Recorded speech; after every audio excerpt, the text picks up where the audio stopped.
Yes दोस्तों, question number 11 है, construction number 11 चल रहे हैं। To bisect an angle means to divide an given angle into two equal parts. ध्यान दीजिएगा, कोई भी आपको एक एंगल दिया जाएगा, उसके टू इक्वल पार्ट्स में उसे डिवाइड करना है। फॉर दिस पर्पज अ रे in the interior of the angle with its initial point at the vertex of the angle is drawn। Question समझिएगा, अगर क्वेश्चन इस तरह का है कि to bisect an angle means to divide a given angle into two equal parts। किसी भी angle को टू इक्वल पार्ट्स में डिवाइड करना किस तरह किया जाता है, ये सीखना है हमें। इस पर्पज़ के लिए, इस काम के लिए हमें क्या करना पड़ेगा? फॉर दिस पर्पज़ अ रे in the interior of the angle, तो उस एंगल के अंदर एक रे ड्रॉ करनी पड़ेगी विद इट्स इनिशियल पॉइंट। ये जो इनिशियल पॉइंट है वहाँ से at the vertex of the angle is drawn. तो जो एंगल है जहाँ से एंगल बनाया गया उसी पॉइंट से एक रे ड्रॉ करनी पड़ेगी जो दोनों साइड से इक्वल डिस्टेंस पर होगी। इस तरह एंगल टू पार्ट्स में डिवाइड हो जाएगा। आप देखिएगा ए बी सी एक एंगल है, ए बी सी का बी जो वर्टेक्स है, इस बी को इनिशियल पॉइंट मानकर हमने एक रे ड्रॉ किया, एक लाइन ड्रॉ किया। यही लाइन बाइसेक्टर है ए बी सी एंगल का। लेकिन ये कैसे ड्रॉ किया जाता है वो मैं आपको समझाता हूँ।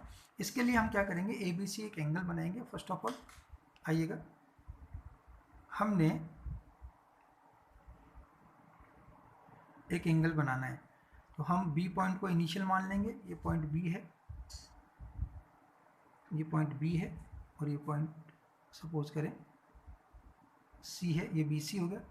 आप डी लीजिएगा, डी यू नो प्रोटेक्टर, और इसके वर्टेक्स को यहाँ रखिएगा, ए टी को यहाँ रखिएगा। यहाँ मेज़र करने की कोई रिक्वायरमेंट नहीं है, लेकिन मैं आपको ये बताना चाह रहा हूँ कि सपोज करें आपने 70 डिग्री का एक एंगल ले लिया, ये 70 डिग्री का एंगल, समझ रहे? जीरो सर ये 180 170, तो आप उल्टा ना चलें, 0 10 20 30 40 50 60 70 पर चलें। यहाँ इस पॉइंट को बी से मिलाएं, बी ए एक रे ड्रॉ करें, ए को यहाँ लिख लें बी ए, तो बी ए बी सी हमारे पास एक एंगल आ जाएगा। इस एंगल का बाइसेक्टर ड्रॉ करना है, यानी इस एंगल को टू पार्ट्स में डिवाइड करना है।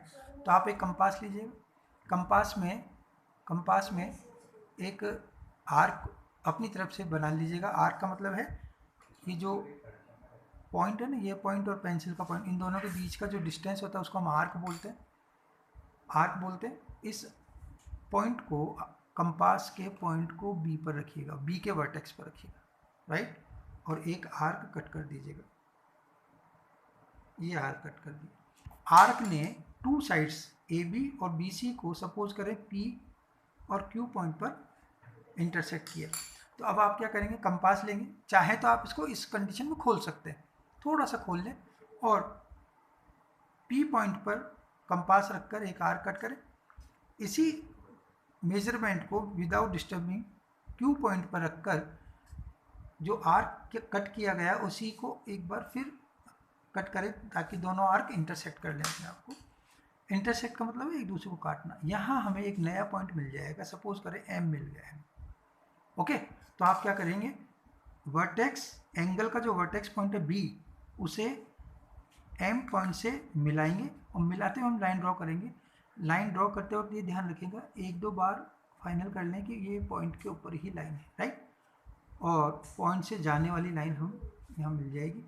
आप ऐसे एक एरो ड्रॉ कर दें, तो बी एम जो होगा वो ए बी सी एंगल का बाइसेक्टर होगा। अब बात आती है सर मेज़र करके बताइएगा। तो अब बताइएगा, हमने A B C angle A B C 70 degree का किया ना, जब इसका हाफ करेंगे तो डिवाइडेड बाय 2, 70 का हाफ क्या होता है 35 डिग्री, यस। तो ईच एंगल 35 डिग्री का होना चाहिए।